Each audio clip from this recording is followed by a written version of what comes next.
everybody. Welcome to another review with me, yours truly, ours, Adrianus.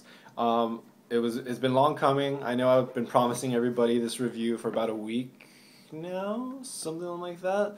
I remember in the last video I made my little confession that I've been really bad on timing and delivering on reviews and videos and whatnot. But yeah, we're finally getting around to the review, the long-promised review of Ray Bradbury's own The Halloween Tree. I had been reading this book about a week ago. I finished it last weekend. After having read it, I think I read it when I was 7, something like that. Some age where my reading skills weren't that great. I didn't have a really great attention span, and so when reading this book, like all the little nuances and narrative tricks that it has, I just didn't catch it. It was very alien to me. I didn't read a lot when I was a kid. Ironic, now that I'm a writer and everything. But yeah, let's get right into it. Ray Bradbury. I mean, everyone knows Ray Bradbury. Fahrenheit 451. He wrote The Martian Chronicles, The Illustrated Man. Like The Illustrated Man's like one of my favorite books. Read that too. But Halloween Tree is one of his. I don't want to say it's his only children's book, but it's one of the only ones that I'm aware of. So I mean, yeah, he didn't really write a lot of children's literature to my knowledge. And this one just totally stands out. I mean, you have all of those children's books out there that everybody reads. Your Harry Potters, your Series of Unfortunate Events, Narnia, all like fantasy based. And what Bradbury did with this book, I think, was excellent. He took those like fantasy qualities that early 20th century fantasy writers used, and he juxtaposed that into a holiday theme with Halloween. And without being too explicit about the magical element of the book. I'm gonna stop waving it around. It keeps getting to the shot. Like, okay, you've seen the book. Yeah. Without being too explicit about the magical element of the book, there is a lot of magicalness going on in the story, but it's not so much like, oh, then this character did something magical and they were whisked to this new world or whatever.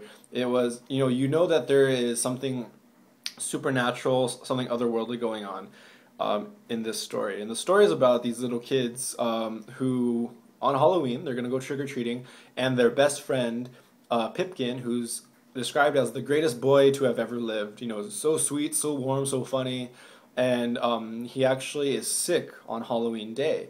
And they don't know why, but he still wants to go trick-or-treating with them despite him being sick. They come across this house where they meet Mr. Mountshroud. Mr. Mountshroud is like this very dark, kind of almost like crowy looking old man, and in his yard he has what they see as the Halloween tree. It's a giant, old tree that has a bunch of lit pumpkins in it.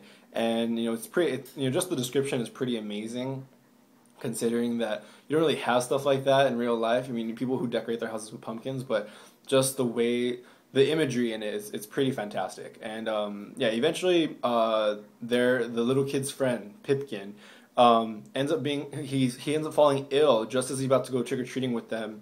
And then he disappears. He's consumed by like this dark force, and so these kids they have to go and find him.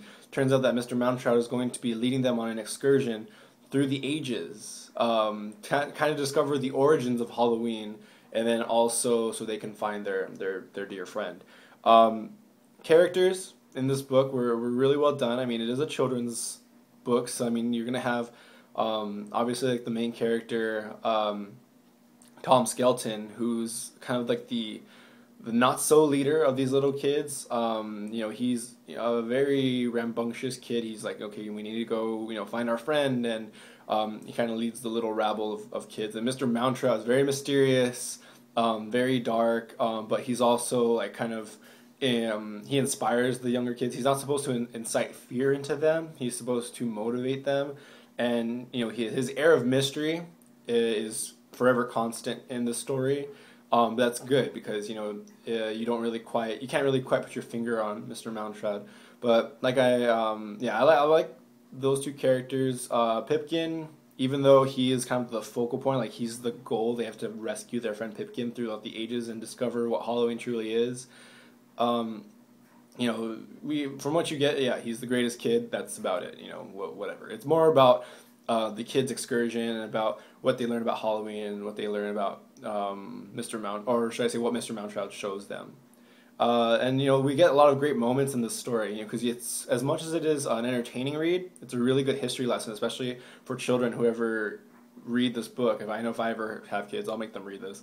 But you know, you learn a lot about ancient cultures, and a lot of the rituals that they have oriented around, you know, the Halloween type holiday.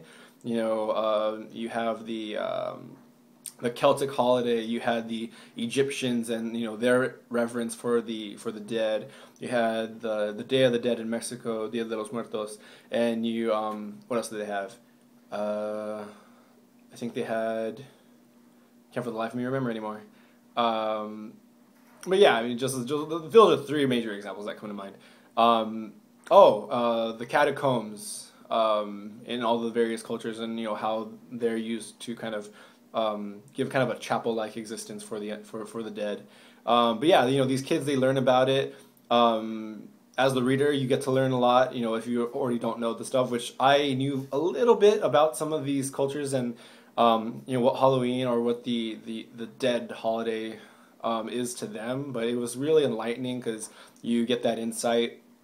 You get it in a story, which gives you a lot more context. You remember it better.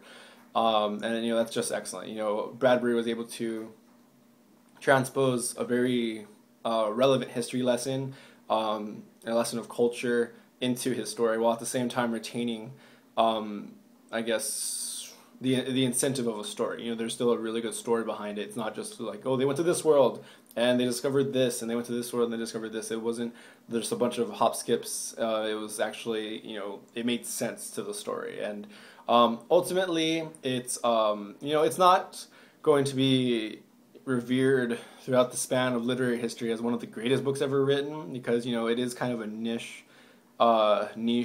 niche. How do you ever pronounce it?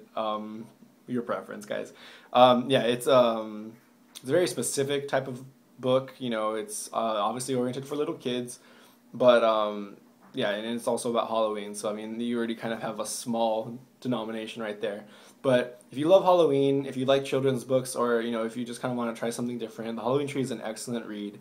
It's very quick. I mean, you guys, I'll show it one last time. I mean, the girth of this book is like this. You know, it is a kid's book. You know, it's very accessible, and but it does resonate. You know, the ending of the book is one of those like kind of heartfelt, but then you know, it leaves you with a little bit of longing because you want the story to continue in some way. But yeah, great read. Very good for kids, even for adults, if you just want to kind of expound into that genre, kind of see what Bradbury has to offer for children's literature. And yeah, so those are my thoughts. I hope you enjoyed this review. It was an excellent book. Yeah, like I've been mentioning, go read this book. I've said that in a few videos and also on the blog. But yeah, hope you enjoyed it. Hope this has helped. Make sure to like and subscribe. And we'll be in touch soon. I'll be doing a vlog post and another sit-downs later this week. So thanks a lot, guys. Peace and love.